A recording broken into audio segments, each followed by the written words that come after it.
Hello there, folks, and welcome to another episode of Starfleet Command Orion Pirates Plus Mod. No, this is not the beginning of Season 4. You are not witnessing the next race that we have selected yet. Well, potentially, maybe. No, because this episode is coming out on Saturday, and then there would be Sub-Sunday, it didn't seem to make a whole heck of a lot of sense to record the start of Season 4 for release on Saturday. Purely because, you'd start it and then you'd have a whole day where instead of being able to watch sort of how we move through things and progress through things, you'd immediately move into Sub-Sunday. So I figured, for continuity's sake, or something like that, that it would be better if what we ended up doing was we came out with another interlude episode that would take up the place for Saturday, then Sunday would be Sub-Sunday, and then Monday would be the start of a brand new season. This worked up until the point where I went into the ISC missions and was like, okay, what skirmish missions can we throw on the ISC? And found nothing. Yeah, so the ISC don't have any special missions. The only thing they can pick is the surprised reversed, a hostile skirmish, and overwhelming odds, which is the same missions that every single other race can get. They don't have anything like the green and the gold or turkey shoot or nothing like that, which was kind of disappointing. So I said, okay, we gotta come up with something different, and part of me was like, you should tease Battlefleet Gothic, you should tease Battlefleet Gothic, and then I was like, no, because we're not gonna do that for quite a long time, so there'd be no point. And then I said, aha, perfect, what you should do is you should do a mission with the Lyran cruiser, and then a mission with the Mirak cruiser. We've still got a little bit of time. I mean, the start of the season is going to be on Monday, which, hey, just so you know, the start of the Season 4 will be Monday. So, since we know that, we've got a little bit of time until the series starts. And so we have just a little bit more time to sort of figure out which race we want to be. So far, the Mirak are definitely in the lead. If Lyran players want it, they're going to have to go for it. But, so I'm going to do one mission in the Lyran heavy cruiser and one mission in the Mirak heavy cruiser. And we're going to be fighting our heavy cruiser counterpart. I'm not sure if BPV-wise this actually works out. No idea. Didn't really care. Just wanted to sort of get out the quintessential whatever class it would be. Because when you think about it, in this game, like, what it falls down to is your heavy cruiser, just a flat CA, is sort of like your primary ship type. Ow. We're already losing things, which is not cool. Now, he does have an X-type weaponry. Or, not X-type, but advanced series weaponry, like the, like those super fast missiles. So it's not quite fair, because he's actually got a little bit more power than he should. Oh, here goes the expanding screw there. And it hurts. We have two of them on that hard point, so it hits twice.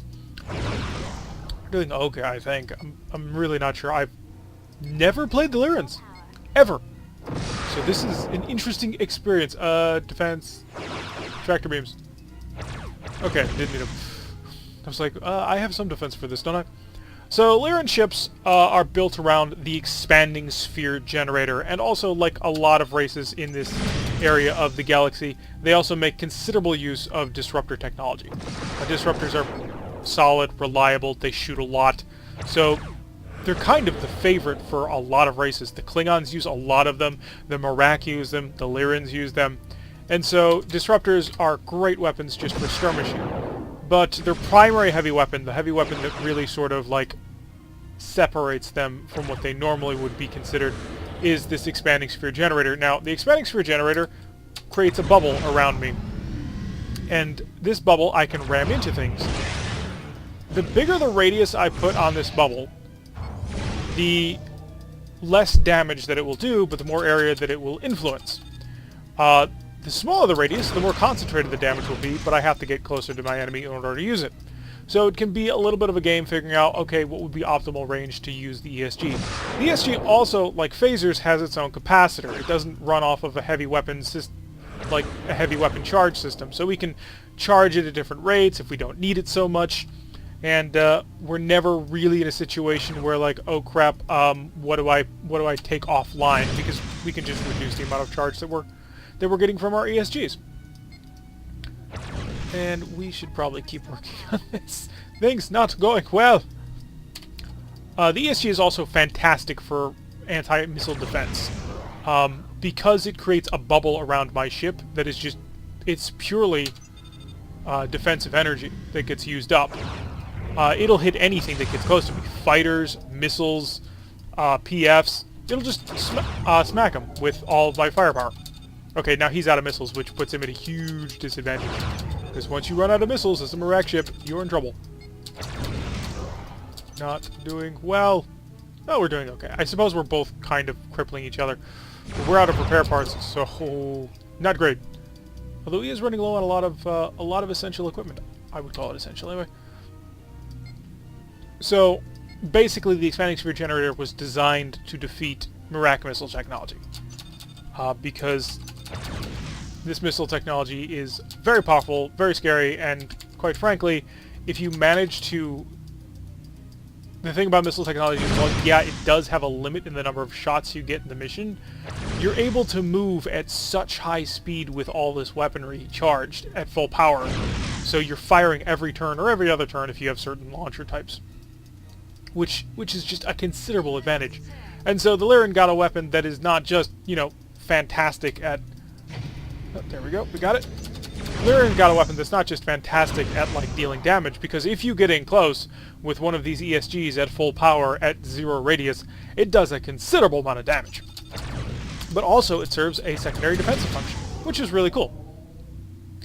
So flexibility is sort of the name of the game for these guys. They also have a pretty interesting ship design, and they also tend to have the most asymmetric ships. So if you're a fan of asymmetric ships like the, I think, what is it, the Keldari from Eve, then these ships may speak to you a bit. I don't think there's any, like, brand new updated ship textures for this one. Just going off of what we know about other races, like the Federation and the Klingons, the new ships are pretty obvious compared to the old ones, although the Federation got pretty much a total overhaul.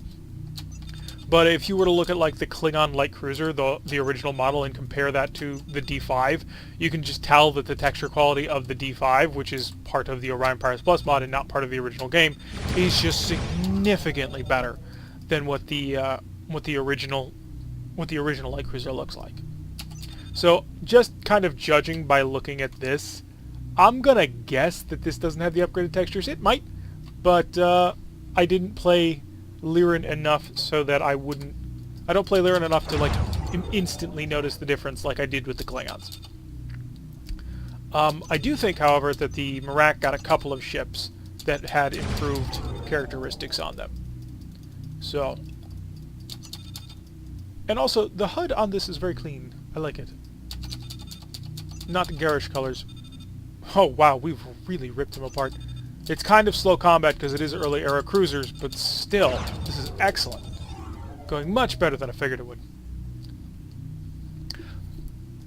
So yeah, we're based around this expanding sphere generators. In the X-Type series, our, like, special heavy weapon that we get will be the ESG Lance, which is basically just an ESG except it pinpoints it at a single target and you can fire it at kind of range. I kind of personally think of it like a fusion beam using ESG technology. That may not be the right way of putting it, and Lyran players may be, like, smacking their foreheads and going like, no, no, no, nothing like that at all. But that's how I always kind of viewed it after just reading through the manual. So we're going to pull in nice and close and hopefully rip you apart with this salvo. You don't have much left. So, 3, 2... We're not able to make much speed at this point because... There we go! So that is the Lyran side of the street, just to give you an idea what they got. And now we will hop over and do the Mirak. Yes. Yes, my good old Mirak that served me so well back before I understood how this game works. And the reason why it was so wonderful back before is because missile technology is, for brand new players... Oh crap, now we gotta go all the way around. Missile technology for new-ish players is the best. It's the best to teach you sort of how maneuvering works and a little bit of how power works. Not tremendously so, because you don't have to worry about power so much. But when I played this game way back when I was... I went right past Lyran. Way back when I was playing still just... playing just the beta, the demo version. Not beta, because back then we didn't have betas, we had demos. And we will go Stardock, because it's kind of important. 2 admin shuttles. I'm going to do those. I'm also going to do those. tempted to do these because I'll have 32 missiles, but no, we must hit hard and fast. So this would be what a basic one would be. So let's rock and roll. Now where was I? Oh, yeah, back when I played the beta of not the beta, the demo of Starfleet Command 1, the ship that I ended up using was the Federation New Drone Cruiser because it just brought so much firepower to the table and was so easy to use for a young kid who didn't understand what all of this down here meant. Because at the time I didn't have a manual. I mean, the big book of armaments that I've got actually came with my copy of Starfleet Command 2, which was one of the first online purchases that ever got made for me and my family anyway. It was amazing. So we're gonna turn on into combat and try and see how much damage we can do. See if I've still got skills of any kind. Now we can pump up the speed quite a bit here, but I am gonna put a lot of power. Nah, we're gonna go full speed here. Now why am I firing missiles like this? Because of that expanding sphere generator. So here's the deal with fighting Lyrans. He has the ability to basically shoot down all my missiles with zero effort at all. I have 4 missiles. This is not enough to saturate barrage anything. However, I can get him to waste his phaser fire on the drones. And if I spread them out, I never give him a good opportunity to just, you know, to just fire small groups. Oh crap! Wasn't paying enough attention. So he's holding through them. We know that ship has 4 tractor beams. But the advantage of what we're doing here is we don't have to worry about 3 points of power now. Which, on these early era ships, 3 points of power is a significant investment. We're going to switch this one to... Oh, it's already on 1 missile? Oh, was I just holding the key down too long? And I want you and you on hardpoint 1 because I got really used to that when playing the ISC. So what we're going to use is we're going to attempt to use our superior speed and maneuverability advantage to force him to have to either try and meet it, and thus sinking up a lot of power. And now 2 more points of power. All weapon select.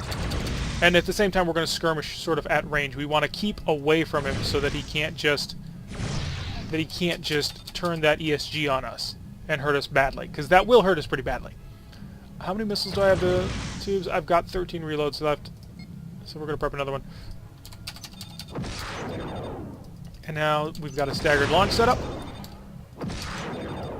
And yep, and see, that's what the staggered launch is trying to deal with. It's not as much of... I don't want to say it's not as much of a big deal in the early era because we only have 4 launchers. In the late era and the X era, this can get bad because you can be having like 13 missiles in the air at one time and suddenly they all go after the same thing. We're going to dump a scatter pack on him because he made the mistake of wasting his Wild Weasel on what was essentially 4 or 5 missiles. And he doesn't have the ability to launch another shuttle this turn.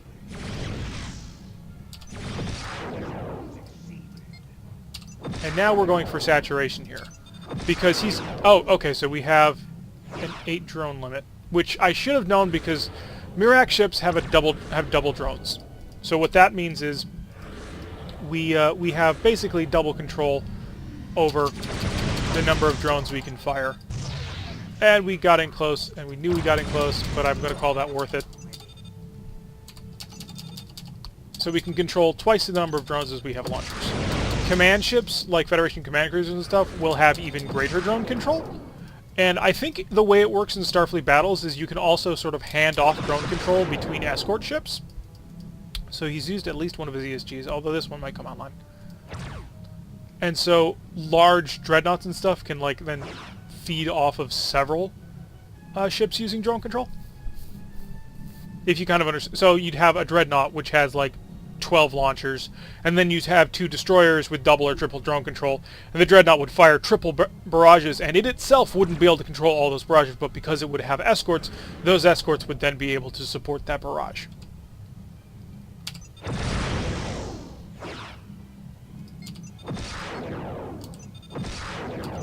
I'm trying to bait out the second Wild Weasel because I know he's got a second shuttle. So 6 missiles in the air ought to make him a little bit squirrely. And I don't quite want to be on that angle. If he keeps retreating like this, I can actually stick here with my disruptors and have a pretty good time. Because his advantage is only when we get in close. My advantage is the longer we sort of long and medium range. Because missiles. I mean, he's got disruptors too, but my missiles fire 360 at any range. So we're starting to get him through. So he's now losing power. He doesn't have enough tractors to keep up with things. And we're firing from his starboard rear side. Unfortunately, the missiles are too slow, so he's going to get the support. And there, that's the ESG being used for defense. So we're going to select all missiles. Oh, and he ran out. It ran out. So now we're going to keep up the fire. He's losing speed, and the slower he goes, the more effective these drones are. This becomes a little less important in the later eras because, you know, our drones will be moving at speeds of like 32, and so you really can't get away from them. But for now, the fact that I can reduce his speed so much is kind of critical. We're going to pull off this way. He's really hurting for a number of weapons. These phasers will not fire to his rear, so that puts us in a great position. And those missiles, his shuttle bay is offline. I should have been paying attention to that. So we want to work our way sort of towards the front of him. He's moving at a speed of 8, which means our missiles are going to move at a closure rate of 8. Because they move at 16 minus 8, they're closing at a speed of 8, which will give him that much time to sort of deal with them. Bolt disruptors charging? No, just the one set. So we're going to get in a little closer, and then we're going to scatter pack. And this will be our last missile barrage. So he's going to have to deal with this. He doesn't have an expanding super generator. Okay, we're going to take it for these missiles if we can. So this mine is another reason why you want to sort of avoid doing huge clumping barrages. Come on, come on, come on. Okay, so he pulled out of it. He literally killed himself. Oh, no! I thought I had it. I misread where that mine was. So what I thought he did was he had pulled far enough to the starboard that the missiles wouldn't hit the mine and that I could hit the mine and avoid it. But no, he timed it properly. In any event, though, I do think we've got an advantage here. I think we've got him. We haven't actually taken any hull damage this time. So this is sort of the advantage that we've got. Like, we can move at speed, we can sort of do plinking attacks from long range, we get in close with our missiles to get some nice splash damage up front. We have so much more tactical mobility than he does because of those missiles. But on the flip side of that is, now that these launchers are out, we have disruptors. That's our only heavy weapon. So that's sort of the downside of playing the Mirak, is you've really gotta be on top of your missile control game. Because if we get into a long and involved fight with an enemy that can handle our barrages, then things get a little bit stickier. So that was the Mirak heavy cruiser. And yeah, so we did one mission with the Lyrans, one mission with the Mirak, just to sort of see how they were. This is just sort of like the final, hey, let's kind of figure out what we want to do for the next race. And yeah, Season 4 will be coming on Monday. Because this is coming out on Saturday, there will be Sub-Sunday, and then Monday is going to be the start of Season 4.